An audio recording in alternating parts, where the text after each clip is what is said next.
اللہم صلی علی محمد وعلی آل محمد. بسم اللہ الرحمن الرحیم. اللہم صلی علی محمد وعلی آل محمد. انشاءاللہ تعالی ہمارے ندیم ریاض بھائی انشاءاللہ تعالی مجھ سے 1 to 1 کوسچن کریں گے انشاءاللہ تعالی. اللہ کا نام لے کے شروع کریں جی. نحمد و نصلی علی رسول الکریم اما بعد فاعوذ باللہ من الشیطان الرجیم بسم اللہ الرحمن الرحیم. السلام علیکم ورحمۃ اللہ وعلیکم السلام ورحمۃ اللہ وبرکاتہ. اللہم صلی. علی بھائی انڈیا سے سوال ہے. ہم انڈیا سے 6 دوست ہیں, تقریباً ایک ہی ایریا سے تعلق رکھتے ہیں, جن کو اہل سنت جو کٹر قسم کے ہیں وہ ہمیں رافضی شیعہ اسنا عشری کہتے ہیں. ان گھرانوں سے ہمارا تعلق ہے, لیکن ہم پچھلے 3 سالوں سے آپ کو سن رہے ہیں. اللہ تعالیٰ آپ کو جزائے خیر عطا فرمائے. ہم نے ان 3 سالوں میں اپنے علماء سے رابطے کیے, مختلف کتابوں کے مطالبے کیے, بیانات یوٹیوب مختلف علماء کو سنا, تو ہم اس نتیجے پر پہنچے ہیں کہ آپ بالکل نیوٹرل بات کرتے ہیں الحمدللہ. اور ہم جب ان سے بات کوئی بحث و تکرار کرتے ہیں تو ہمیں گالی گلوچ بھی سننے کو ملتی ہے اور ہمیں کافر بھی کہتے ہیں, لیکن الحمدللہ آپ بڑی اعتدال پسندی کے ساتھ بات کرتے ہیں. یہاں تک کہ آپ کے ساتھ جان جانے تک کا معاملہ بھی ہوا, پھر بھی آپ سچ کہنے سے نہیں ٹلے. ہم نے ابھی یہ فیصلہ کیا ہے کہ ہم بھی انشاءاللہ آپ ہی کی طرح حق کے راستے پر چلیں گے, اور قرآن اور جس میں قرآن اہل بیت اطہار صحابہ کرام کو اکٹھا کر کے چلا جا رہا ہے. ہم نے اپنے ان شرک والے عقائد سے بھی توبہ کر لی ہے, یہاں تک کہ ایک بھائی نے اپنا نام بھی بدلا ماشاءاللہ. تو بھائی علی بھائی سوال یہ ہے کہ ہماری پڑھائی کو تقریباً ابھی 2 سال کا عرصہ باقی ہے, تو کیا ہم اپنے گھر والوں سے اپنے عقائد چھپا کر رکھیں؟ ان حالات میں ہم تقیہ کرنا چاہتے ہیں, آپ اس میں ہماری رہنمائی فرمائیں. کافی لمبا سوال تھا. سوال تو اس میں تھوڑا سا تھا, باقی تو پاس نامہ ہی تھا. اللہ تعالیٰ آپ کے حسن ظن کی لاج رکھے. جن لوگوں نے میرے بارے میں یہ گمان کیا ہے, میں تو سیدنا عمر فاروق رضی اللہ تعالیٰ عنہ علیہ السلام والی بات کروں گا. بخاری مسلم دونوں میں موجود ہے. جب ان کو زخم شہادت لگا اور ان کو یہ یقین ہو گیا کہ اب میں اس زخم سے زندہ بچ نہیں پاؤں گا, اسی دوران صحابہ کرام ان سے آ کے مل رہے تھے الوداعی ملاقات کے طور پہ. تو کچھ اصحاب نے آ کے کہا کہ آپ نے جو کچھ اسلام کے لیے کیا اور رومن اور پرشین امپائر تک گرا دی, 3 براعظموں تک اسلام کی دعوت پہنچائی, تو اللہ تعالیٰ آپ کو ان کاموں پہ اجر عطا فرمائے. اور بڑی ان کے لیے ایک تعریفی کلمات لوگ کہہ رہے تھے.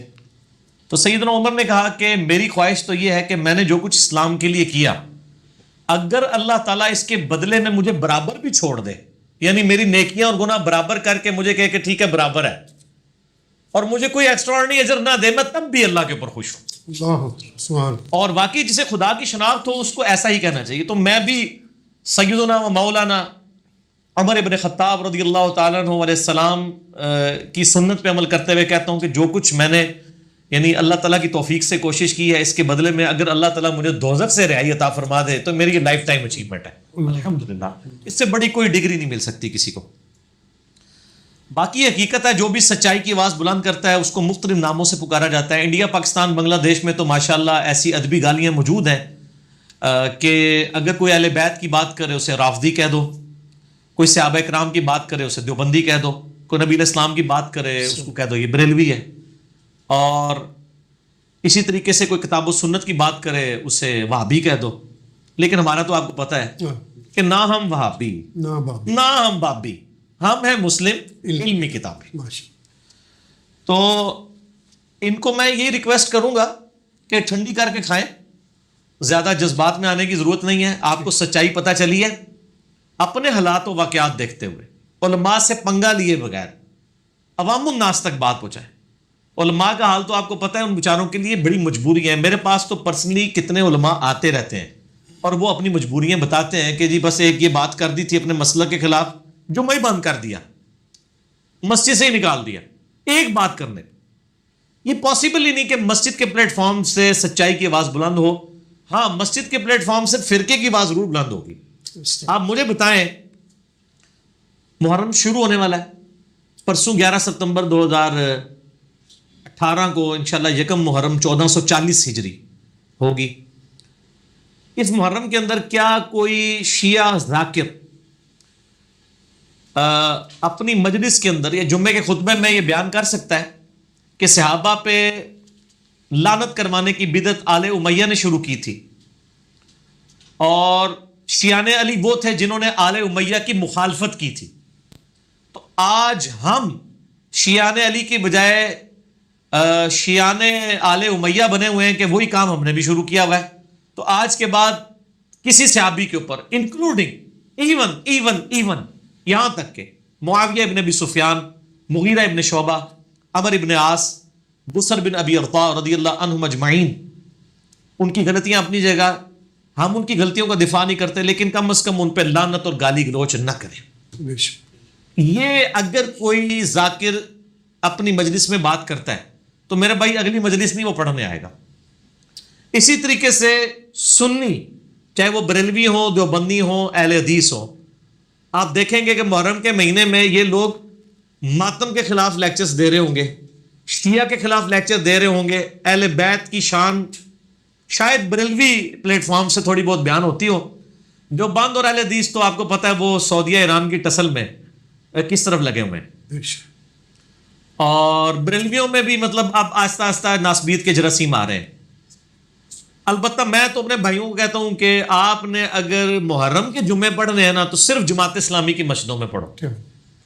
میں آپ کو دعوے سے کہتا ہوں پوری دنیا میں جہاں بھی جماعت اسلامی کی مسجدیں ہیں وہاں محرم کے خطبے آپ کو سنی شیعہ کنفلکٹ پہ نہیں ملیں گے، اہل بیت کی قربانیوں پہ ملیں گے، خلافت و ملوکیت کے فرق پہ ملیں گے، حسین ابن علی کی قربانی پہ، حسن ابن علی اور مولا علی علیہ السلام کے فضائل پہ آپ کو ملیں گے جماعت اسلامی کے جمعے.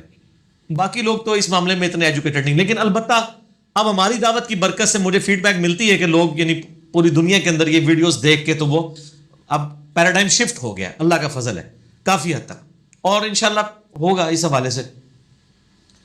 تو کیا یہ سنی اپنی مجالس کے اندر جمعے کے خطبوں میں یہ کہہ سکتے ہیں کہ جی دیکھیں ہم جو ہے وہ چونکہ اہل بیت، ہم صحابہ کرام کے بھی، اہل بیت کے بھی، نبی علیہ السلام کے ماننے والے ہیں، لہٰذا ہمیں بھی تھوڑے ہوش کے ناخن لینے چاہیے، ہم میں جو لوگ ناسبی گھسے ہوئے ہیں، جو حضرت علی سے بغض رکھتے ہیں یا یزید کے فضائل بیان کرتے ہیں، ان کو ہم کنڈیم کریں اور شیعہ کا جتنا مقدمہ درست ہے اس کو اس طریقے سے ایکسیپٹ کریں.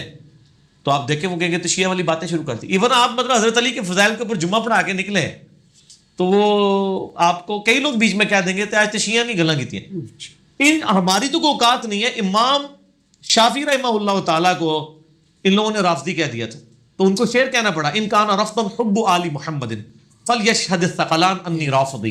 اگر اہل بیت کی محبت کا نام رافضی ہونا ہے چلو کر لو جو کچھ ہوتا ہے، میں رافضی چاہے. ٹھیک ہے، اس میں کہتا ہوں نا شیخ صاحب اگر آپ زندہ ہوتے تو میں کہتا کہ اگر نبی علیہ السلام سے عقیدت کا نام بریلوی ہونا ہے، اگر وہ غلو کے درجے میں نہ ہو، میں بریلوی ہوں چلو. اگر صحابہ سے محبت کے اظہار کا نام دیوبندی ہونا ہے، میں دیوبندی ہوں.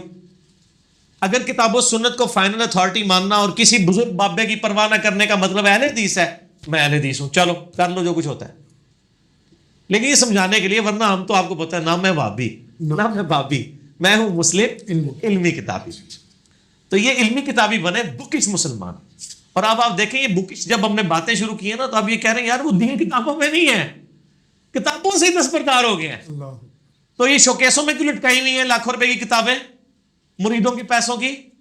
بتائیں. میں کہتا ہوں یہ اپنے جمعوں کے خطبوں میں بتائیں کہ قرآن بخاری مسلم میں دین نہیں، دین بابوں میں ہے، تاکہ آپ شہادت کے رتبے تک پہنچ جائیں.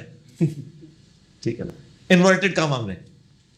یہ جو بھائی کا سوال تھا انڈیا سے، اللہ تعالیٰ ان کو استقامت دے، اور جتنے لوگ بھی یہ کر رہے ہیں ہم سمیت سب کو استقامت دے. یہ تکلیفیں میرے بھائیوں آپ پہ نہیں ہیں. صحابہ کا صرف نام لینا آسان ہے، صحابہ کے ساتھ نسبت مضبوط کرنا بڑا مشکل کام ہے. صحابہ کرام نے تو اپنا دین بدلا تھا. اب آپ امیجن کریں آپ صرف مسلک چینج کرتے ہیں، چاند ایک عقائد کی اصلاح کرتے ہیں تو لوگ آپ کے مخالف ہوتے ہیں. اور صحابہ کرام نے تو بت پرستی کے خلاف علم بلند کیا. اور آپ دیکھ لیں غزوہ بدر میں مسلمانوں کی طرف بیٹا کھڑا ہوا تھا تو کافروں کی طرف باپ کھڑا ہوا تھا. کتنی مشکل صورتحال تھی. ہمیں کم از کم اس سے تو نہیں گزرنا پڑا. تو یہ صحابی ہونا بڑا مشکل کام ہے.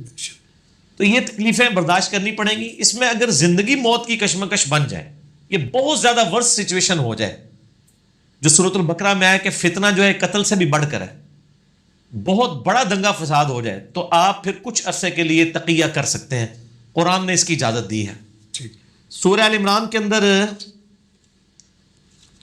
28 نمبر آیت ہے. اعوذ باللہ من الشیطان الرجیم، بسم اللہ الرحمن الرحیم. سورہ آل عمران آیت نمبر ہے 28.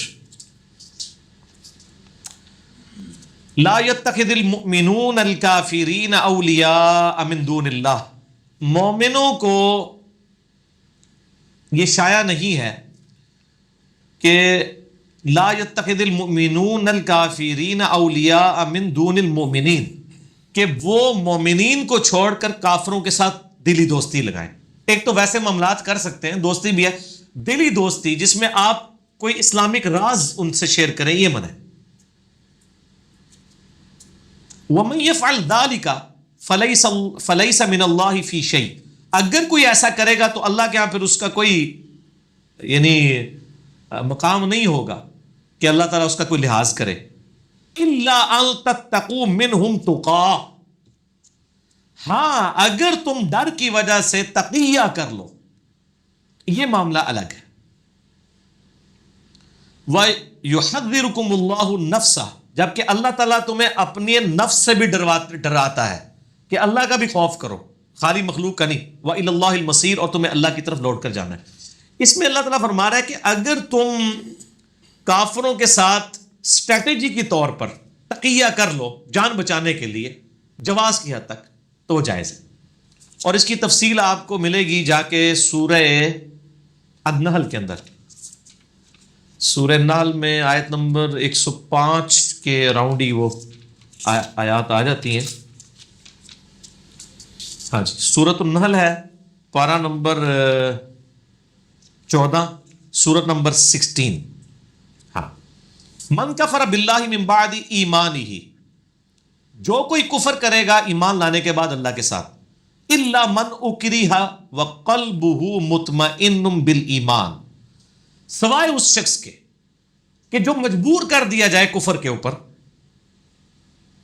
کہ وہ یعنی کلمہ کفر بول دے لیکن اس کا دل ایمان پر ٹھکا ہوا ہو، اس کو اللہ تعالیٰ یہ نہیں چھوڑ دے گا. لیکن جو کوئی واضح کفر کرے گا، وَلَٰكِن مَنْ شَرَحَ بِالْكُفْرِ صَدْرًا. جو کوئی جس کا شرح صدر ہو جائے کفر کے اوپر، وہ ڈٹ کے کفر کرے، فَعَلَيْهِمْ غَضَبٌ مِّنَ اللَّهِ. تو ایسے لوگوں پر اللہ کا غضب ہے، وَلَهُمْ عَذَابٌ عَظِيمٌ. اور ان کے لیے بہت بڑا عذاب ہے. اس طرح قرآن حکیم میں 4 جگہ آیا کہ اگر زندگی موت کی کشمکش بن جائے تو تم خنزیر کا گوشت جان بچانے کے لیے کھا سکتے ہو. ٹھیک، پیٹ بھر کے نہیں، بس اتنا کہ جان بچ جائے. پانی نہیں ہے تو شراب پی جا سکتی. تو یہ تقیہ کرنا اسلام میں جائز ہے جب زندگی موت کی کشمکش بن جائے. قرآن کی روح سے میں نے آپ کو سورہ آل عمران آیت نمبر 28، سورہ نحل آیت نمبر 105 بتا دی. پھر صحیح بخاری میں جو بڑی ڈیٹیل حدیث ہے اس کا ایک پورشن ہی ہے کہ حضرت ابراہیم علیہ السلام جب وہ اس بادشاہ کے دربار میں تھے تو اس نے ان کی بیوی کے بارے میں، حضرت سارہ کے بارے میں پوچھا. تو حضرت ابراہیم کو یہ خدشہ تھا اگر میں یہ کہوں کہ یہ میری بیوی ہے تو یہ مجھے قتل کروا کے اس سے شادی کرنا چاہتا تھا. تو حضرت ابراہیم علیہ السلام نے توریہ کیا. توریہ کہتے ہیں کہ ظاہری الفاظ کچھ اور ہوں، باطن میں دونوں طرف مطلب جا سکتے ہو تاکہ جھوٹ بھی نہ ہو وہ. تو انہوں نے کہا یہ میری بہن ہے، اور پھر آگے حضرت سارہ کو بتایا کہ میں نے اس کو یہ بتایا بہن، میں نے ان معنوں میں کہا کہ اسلام کے رشتے میں تم میری بہن ہو. بالکل. وہ تو ظاہر ہے شادی کرنے سے پہلے ساری اسلامی بہنیں ہی ہوتی ہیں نا، خصوصاً علماء کی جتنی شرکتنیاں ہیں وہ بیٹیاں ہی ہوتی ہیں نا، بعد میں وہ نکال کے لے جاتے ہیں تو وہ بعد میں بیٹیاں ہی ہوتی ہیں اسلام کے رشتے میں. تو ایک ہے اسلامی بہن والا رشتہ، وہ تو ہر مسلمان دوسرے کا بہن بھائی ہے، ایون باپ بیٹا بھی بھائی ہیں اسلام کے رشتے میں، ماں بیٹا بھی بہن بھائی ہیں اسلام کے رشتے میں. تو یہ توریہ کہلاتا ہے. تقیہ تم توریہ کرنا پڑا. توریہ ایک کے سامنے الفاظ کچھ اور لیکن وہ جھوٹے بھی نہ ہو. ٹھیک ہے نا. اس کے اوپر وہ بات کہتے ہیں ابراہیم علیہ السلام نے جھوٹ بولا. عربی میں جو کذب کا لفظ آیا نا، وہ جھوٹ بولنا ان معنوں میں نہیں ہے کہ وہ سراہتاً جھوٹ تھا. اس طریقے سے سورہ انبیاء میں بھی آتا ہے نا ابراہیم علیہ السلام کے بارے میں کہ انہوں نے جب سارے بت توڑ کے بڑے بت کے کندھے پہ کلاڑا رکھا تو انہوں نے کہا کہ بلکہ ان کا اس کو کس نے کیا، ان کے بڑے نے کیا ہوگا. بڑے سے مراد یہ بھی ہو سکتا ہے کہ بڑا بت، اور بڑے سے مراد یہ کہ جو ان سے زیادہ طاقتور ہے، یعنی میں. دونوں معنی درست ہے نا، کیونکہ تم تو بت کو الہ مانتے ہو تو تمہارے الہوں کو جس نے توڑ دیا وہ ان سے بڑا ہی ہوگا نا، وہ میں ہوں. دل میں انہوں نے اپنی طرف کنایا کیا، ان کو بات وہ آئی سمجھ. اس کو کہتے ہیں توریہ. جان بچانے کے لیے، فتنے کے ڈر سے بچنے کے لیے توریہ کرنا جائز ہے. لیکن آپ کو حیرانگی ہوگی کہ علماء عام معاملات میں بھی بہت توریہ کرتے ہیں، کیونکہ جھوٹ تو ہو ان کو پتہ ہے گناہ ہی ہے. اور ایک بہت بڑے بریلوی عالم ہے فیصل آباد کے اندر، میں نام نہیں لیتا ان کا، تو وہ ان کے پاس شاگردوں کا تاندا بنا رہتا تھا، مریدین کا، جن زمانے میں بڑے مناظرے کیا کرتے تھے، اب تو بوڑھے ہو چکے ہیں. تو کبھی کبھار فون پہ میری ان سے بات ہو جاتی ہے. تو انہوں نے فیصل آباد میں اپنا ایک کمرہ تھا، اس کا نام لاہور رکھا ہوا تھا. تو جب انہوں نے کسی سے نہیں ملنا ہوتا تھا تو وہ اس کمرے میں چلے جاتے تھے، اور بتانے والے کہتے تھے کہ وہ لاہور گئے ہوئے ہیں.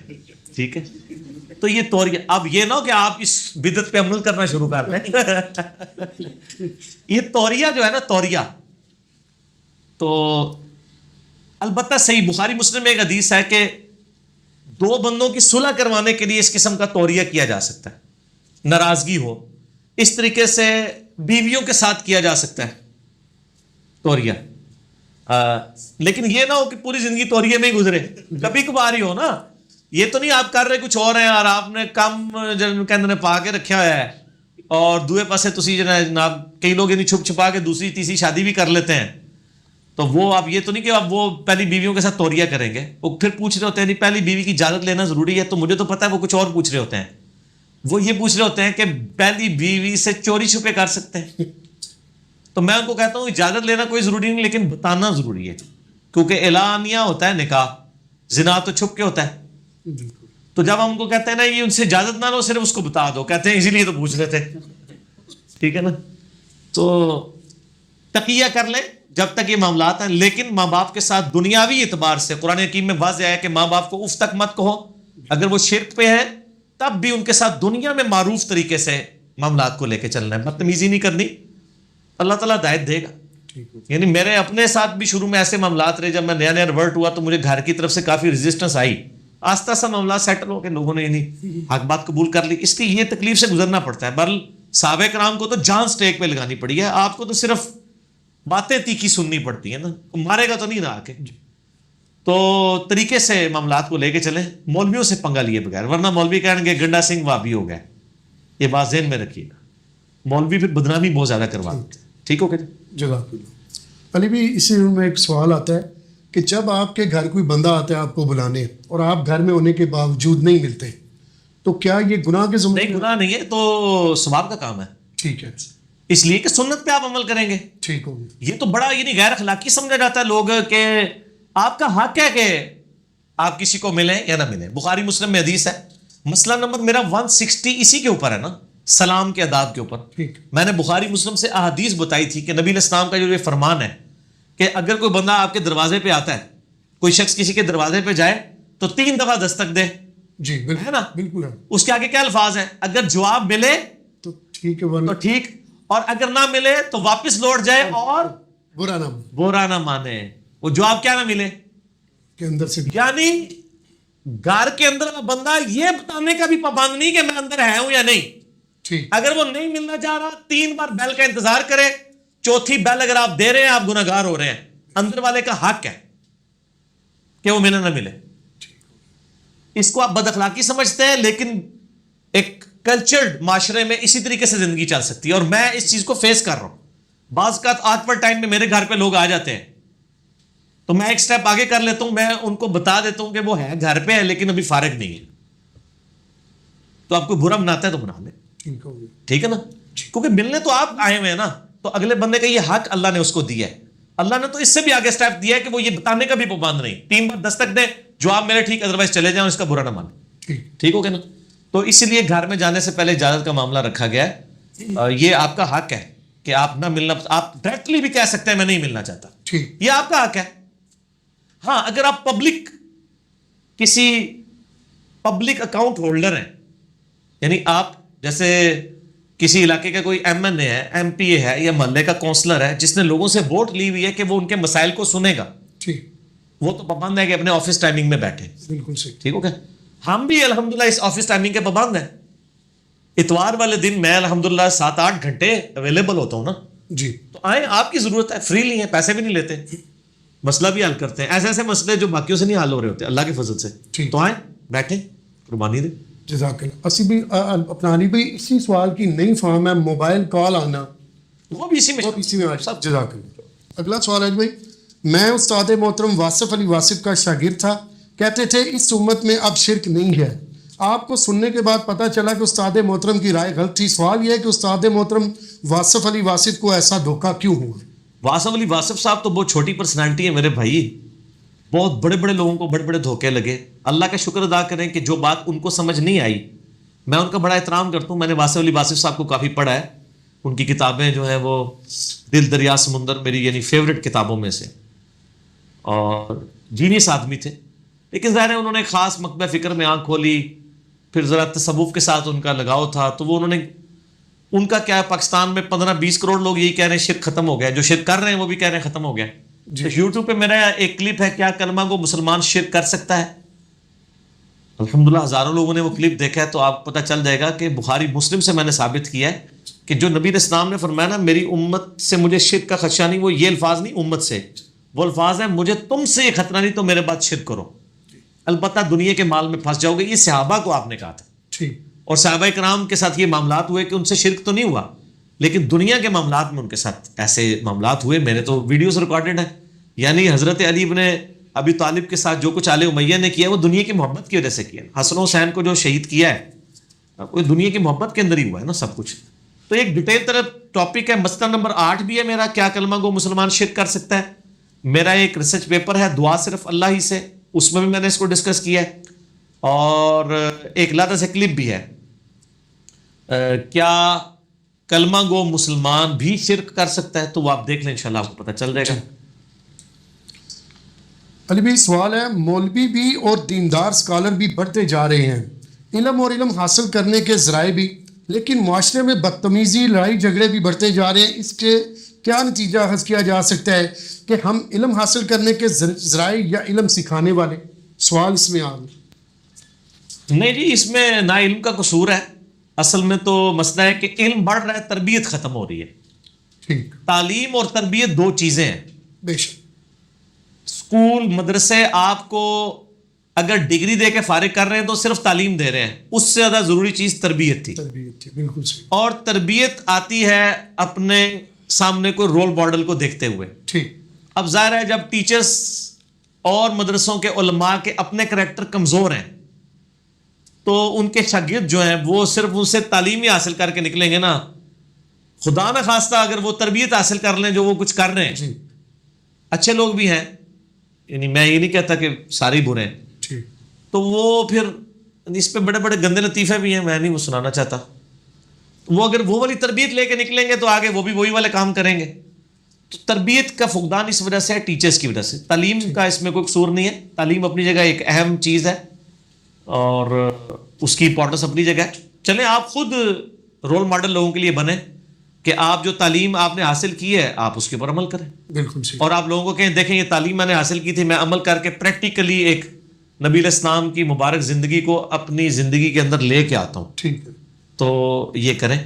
تو یہ میرے خیال میں تو یہ ہے کہ تربیت مدرسوں کے اندر اور اسکولوں کے اندر نہیں ہوتی ہے. ٹھیک ہے. میں اپنی وائف سے بھی اگلے دن بات کر رہا تھا کہ جب میں نے 1992 میں میٹرک کیا تو مجھے یاد ہے سخت سردیاں تھیں اور ہمارے ٹیچر ہمارا 0 پیریڈ لگایا کرتے تھے, اور ہمیں اتنے برے لگتے تھے وہ ٹیچرز کہ جی صبح سویرے ہمیں اسکول کی ٹائمنگ اگر 7 بجے ہے تو ہمیں 6 بجے اسکول آنا پڑتا تھا. سردیوں میں تو آپ کو پتہ ہے 6 بجے فجر کی نماز ہو رہی ہوتی ہے, ٹھیک ہے نا جی. اور اتنی جلدی اگر آپ کا ٹیچر آپ کو اسکول بلا لے اور صرف اس لیے کہ بورڈ کے پیپر ہونے والے ہیں, ان کو تیاری کروانی ہے, اور فیس بھی نہیں لا, جی, ٹیوشن کے نہیں بلا رہا, اور ان ٹیچروں کی محنتیں ہیں, ان کی تربیت ہے کہ ایک یعنی دنیا میں اللہ تعالیٰ نے مقام دیا ہے. تو میں سوچتا ہوں کہ یار وہ کتنے عظیم لوگ تھے جو ہمیں اس کو بڑے برے لگتے تھے سارے اسٹوڈنٹس کو. ٹھیک. تو آج اب انہیں ڈھونڈ چراغے رخ زیبا لے کر آج آپ ایسے ٹیچرز ڈھونڈیں, وہ تو جو اسکول کی ٹائمنگ اور کالج کی ٹائمنگ ہے اس کے اندر ایمانداری سے پڑھانے کے لیے تیار نہیں ہے. اور ایک وہ ٹیچر بھی ہوا کرتے تھے, وہ ٹیچر تھے جن کی تربیت بھی تھی کہ وہ خود قربانی دے رہے تھے نا اپنے وقت کی, اپنا ٹائم کل کر کے 0 پیریڈ لگا رہے تھے جس کی ان کو اوور ٹائم بھی نہیں ملتا تھا سرکاری محکمے میں. صحیح. تب بھی وہ پڑھاتے تھے کہ ان کو جذبہ تھا کہ ہمارے بچے اچھے نمبر لے جائیں. اور پھر اچھے طریقے سے وہ انہیں ڈیلنگ بھی کرتے تھے. ایک باپ بیٹے کا رشتہ ہوا کرتا تھا, اب تو نہیں, اب تو ٹوٹلی کاروبار بن چکا. تو تربیت اگر تعلیم کے ساتھ ہوگی تو انشاءاللہ تعالی معاملات سیدھے ہوں گے. اسی میں ایک حدیث یاد آتی ہے کہ تم میں سے بہترین وہ ہے جس کا اخلاق اچھا ہے. ہاں جی بالکل صحیح ہے. ٹھیک ہو گیا, یہ نہیں کہا گیا کہ تم میں سے بہترین وہ ہے جو بڑا تعلیم یافتہ ہو. اخلاق بھی ظاہر ہے اسی ذریعہ ہے. جزاک اللہ. احادیث کی تعداد کتنی ہے, اور کیا صحابہ رضوان اللہ علیہم اجمعین نے جو نبی علیہ السلام کو کرتے دیکھا وہ بیان کریں, اور وہ بھی حدیث ہوگی جو صحابہ نے کیا اور وہ رپورٹ ہوا, وہ بھی حدیث ہوگی؟ ساری حدیثیں ہیں. میرا یوٹیوب کے اوپر ایک کلپ ہے, کیا اقوال صحابہ بھی حجت ہے. جی میں نے انہی مجالس میں صحیح 15-20 منٹ اس میں بولا ہے کہ صحابہ کرام کا چونکہ سورس آف نالج نبی علیہ السلام کی مبارک ذات ہے, تو صحابہ جب کوئی عمل کر رہے ہوں گے دین سے ریلیٹڈ, وہ نبی علیہ السلام کے سکھانے کے اوپر ہی موقوف ہوگا. اور ان کا ایون اپنا قول بھی, اسے حدیث موقوف کہا جاتا ہے. جیسے مولا علی علیہ السلام سے حدیث ہے کہ میری وجہ سے 2 فرقے دوزخ میں جائیں گے, ایک میری محبت میں غلوف کر کے, ایک میری دشمنی میں. اب یہ قول تو مولا علی کا ہے, لیکن نبی علیہ السلام نے ان کو یہ بات بتائی ہوئی ہے, اسے حدیث موقوف کہا جاتا ہے. حدیث مرفوع ہوتی ہے جو نبی علیہ السلام تک ارفع بلند کی جائے. تو نبی علیہ السلام کے اعمال, افعال جن کو کہتے ہیں ہم, آپ کے فرامین, یہ دونوں چیزیں سنت میں داخل ہیں. اور تیسری چیز, آپ کے سامنے کوئی کام ہو اور آپ اسے منع نہ کریں, وہ بھی سنت میں داخل ہے. جیسے ترمذی میں حدیث ہے, ترمذی کی روایت تو کمزور ہے, ابن حبان اور ابن خزیمہ میں ہے کہ نبی علیہ السلام فجر کی نماز پڑھ کے نکلے تو ایک صحابی جو ہے وہ نماز پڑھ رہے تھے, آپ اس کے پاس کھڑے ہو گئے, میں یہ کیا پڑھا ہے, فرض کے بعد کیا پڑھا ہے؟ ان کا یا رسول اللہ میری 2 رکعتیں پہلے والی رہ گئی تھی, میں نے وہ پڑھی. تو آپ خاموش ہو گئی. آپ کی خاموشی یہ دین ہو گئی کہ فجر کی اگر سنتے رہ جائیں تو فرض کے فوراً بعد پڑھ لیتے ہیں. ان کو ہم حدیث تقریری کہتے ہیں. تو یہ حدیث کی 3 قسمیں, حدیث قولی, حدیث فعلی, حدیث تقریری. یہ تینوں مرفوع ہوتی ہیں, نبی علیہ السلام سے ڈائریکٹلی ریلیٹڈ.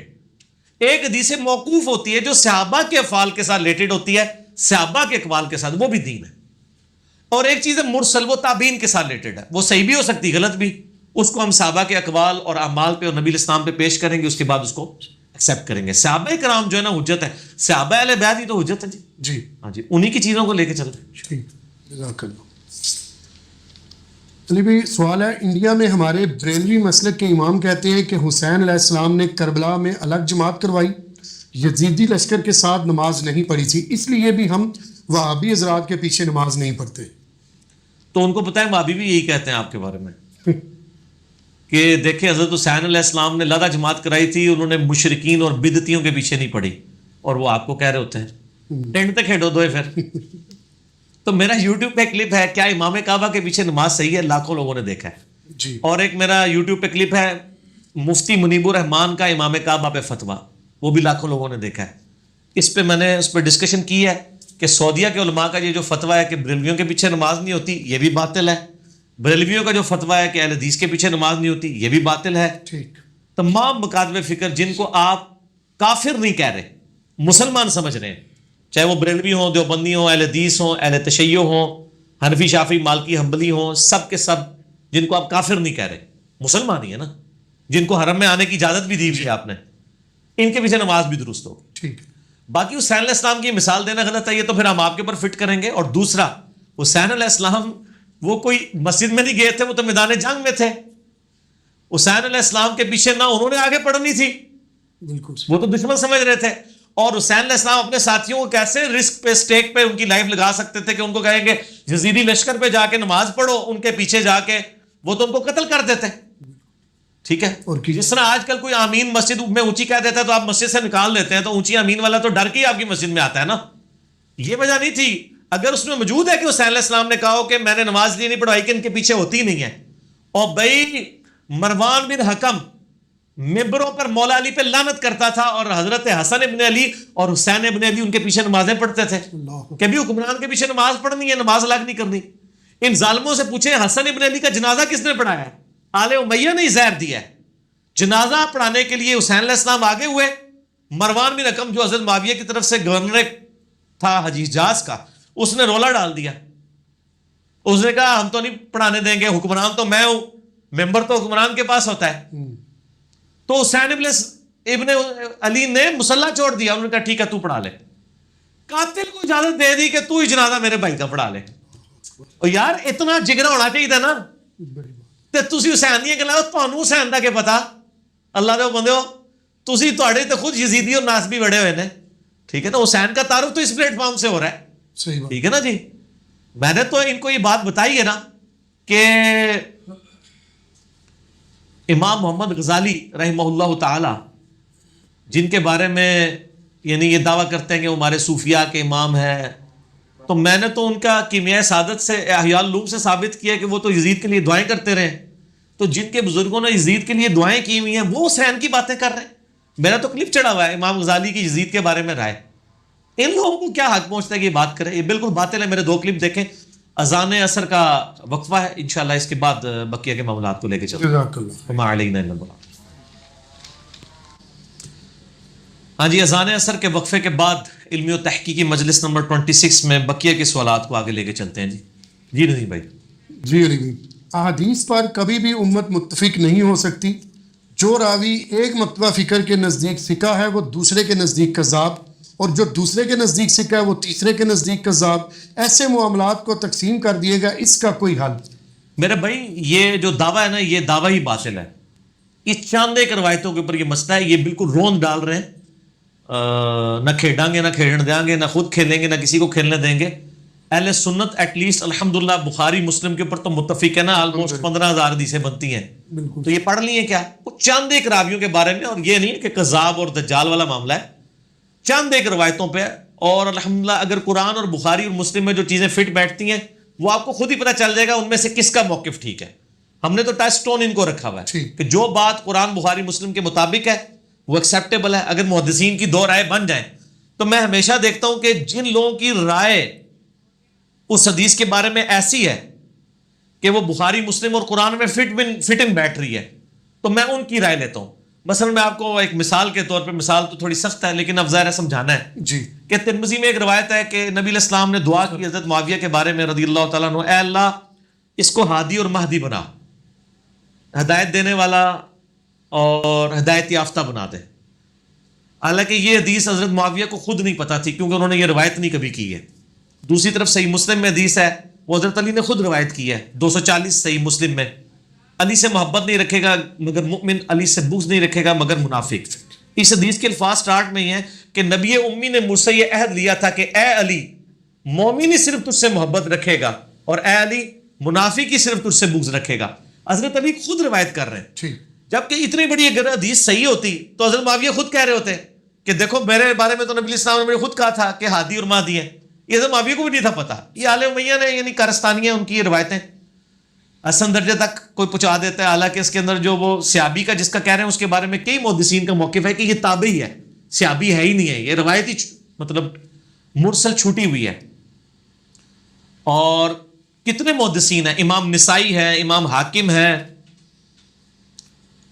اور باقی ائمہ ہیں جو کیٹاگوریکل ڈینائی کرتے ہیں امام اسحاق ہیں کہ بھی حضرت معاویہ کے بارے میں سوائے صحابیت کے کوئی فضیلت ثابت نہیں جی پھر میں جب بخاری مسلم میں حضرت معاویہ رضی اللہ تعالیٰ عنہ کے دور میں ان کی طرف سے جو کتاب و سنت کے خلاف ایکٹیویٹیز پرفارم ہوئی ہیں جب وہ دیکھتا ہوں نا تو میں کہتا ہوں یار جس کے بارے میں نبی کی دعا ہو کہ ہادی اور مہدی بنا یہ کام تو میں نہیں کر سکتا تو انہوں نے اگر کروائے ہیں تو اس کا مطلب ہے یا تو دعا قبول نہیں ہوئی یا دعا کی ہی نہیں تھی تو پھر مجھے لگتا ہے وہ محدثین جو یہ کہتے ہیں نا کہ یہ روایتیں جعلی ہیں ان کا موقف زیادہ صحیح ہے کیونکہ بخاری مسلم ان کے موقف کو سپورٹ کرتی ہے اس طرح باقی معاملات میں دیکھ لیتا ہوں بخاری مسلم میں حدیث ہے چند صحابہ کو دھوکے سے شہید کیا گیا مرتے وقت انہوں نے دعا کی اے اللہ ہمارے نبی کو ہمارے حال کی خبر کر دینا کہ ہم نے ان کا دین نہیں چھوڑا انہوں نے یہ نہیں کہا یا رسول اللہ آپ دیکھ لیں یا رسول اللہ انظر حالنا جی قرآن کے حساب سے بالکل صحیح ہے یہ ایاک نعبد و ایاک نستعین بخاری مسلم میں ہے کہ انہوں نے کہا اللہ ہمارے نبی کو ہمارے حال کی خبر کرنا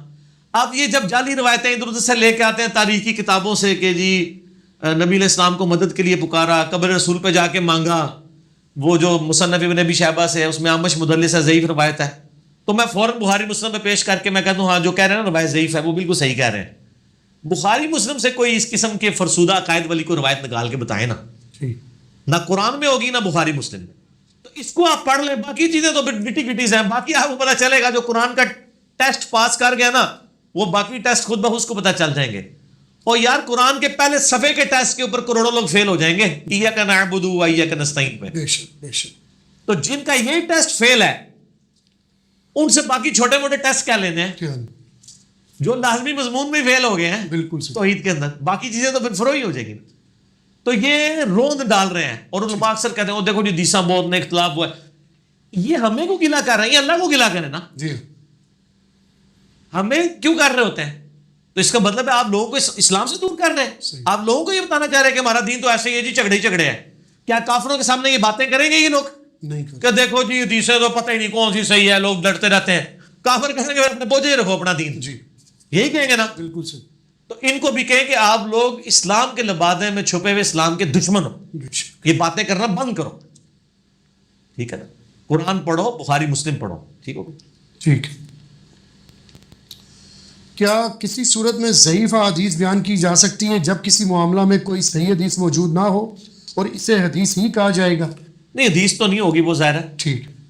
یعنی اجتہاد سے بہتر ہے کہ اگر کوئی کمزور روایتیں ملتی ہیں اس پہ عمل کر لیا جائے، لیکن صحیح حدیث کے مقابلے پہ تو نہیں کیا جائے گا. میرا یوٹیوب پہ ایک کلپ ہے، ضعیف الاسناد حدیث ایمان کے لیے خطرہ. یہ کلپ دیکھیں. ٹھیک ہے. دوسرا کلپ ہے محدثین نے ضعیف حدیثیں کتابوں میں کیوں لکھی. یہ دو کلپ ہیں، ان میں پورا مقدمہ میں نے کلیئر کیا ہے. اور مسئلہ 36 ہے، ضعیف الاسناد اور من گھڑت احادیث کے فتنے کا تحقیقی جائزہ.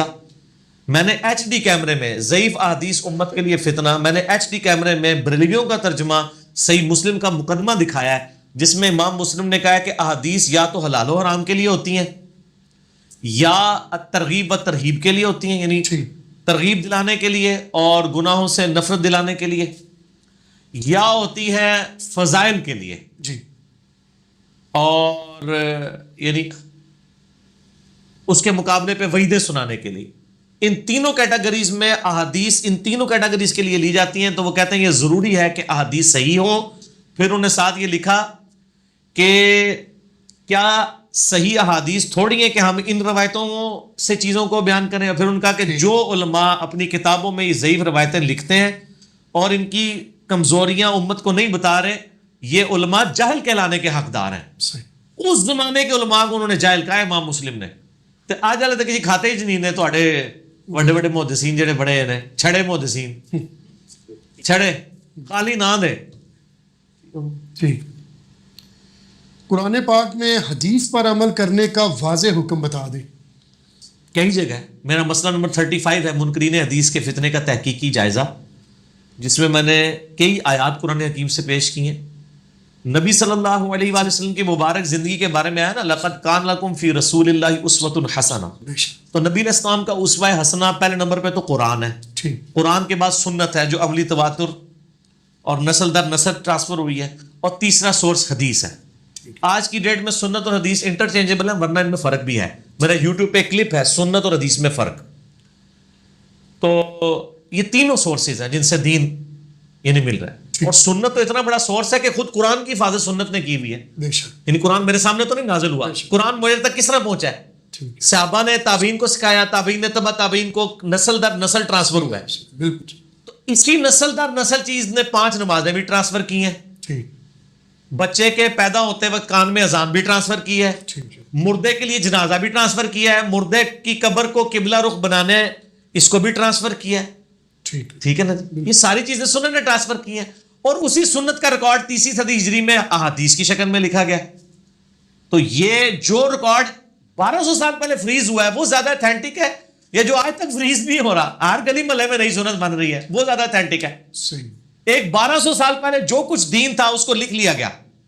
اب ان 1200 سال میں جو دین میں تبدیلیاں آئی ہیں ان سے ہم آزاد ہو سکتے ہیں اگر 1200 سال قرآن پہلی کتابوں میں پہنچ جائیں، بخاری مسلم پہ آپ 1200 سال کی چھلانگ مار سکتے ہیں، نبی علیہ السلام کے زمانے کے قریب جا سکتے ہیں. ٹھیک ہو گیا. تو سنت، حدیث، قرآن، یہ سارے سورس ہیں. قرآن میں واضح حکم ہے. پھر سورہ نساء میں ہے من یطع الرسول فقد اطاع اللہ، جس نے رسول اللہ کی اطاعت کی اس نے اللہ کی اطاعت کی. اچھا، اس کے اندر منکرین حدیث جو ہے نا، پتہ کیا اعتراض کرتے ہیں ان ساری آیات کے بارے میں؟ آپ حیران ہوں گے ان کو شیطان نے کیسا ہائیجیک کیا ہوا ہے. یہ لوگ کہتے ہیں کہ جی یہ جتنی آپ آیات پیش کر رہے ہیں نا کہ رسول کی اطاعت کرو، اللہ کی اطاعت کرو، اس کے رسول کی اطاعت کرو، یہ ساری کی ساری مدنی آیات ہیں. اور مدینے میں چونکہ نبی صلی اللہ علیہ وآلہ وسلم مسلمانوں کے حکمران تھے تو حکمران کی تو اطاعت کرنی چاہیے. اس کا یہ مطلب نہیں کہ آج آپ نبی کی اطاعت کریں گے. وہ کہتے ہیں نبی نے سامنے موجود نہیں، ہم کیسے ان کی اطاعت کریں، صرف قرآن ہی ہے. ہم کہتے ہیں حدیث اور سنت بھی ہے، اور قرآن میں حکم ہے کہ رسول کی اطاعت کرو. وہ کہتے ہیں جتنی یہ آیات ہے نا کہ رسول کی اطاعت کرو، یہ مکی آیات ہیں، مدنی آیات ہیں. اور مدینے میں نبی علیہ السلام کی اطاعت تھی نا، کیونکہ آپ حکمران تھے، تو ان کو پھر میں نے پھکی دیا کہ مکی آیات میں بھی اطاعت رسول کا ذکر ہے.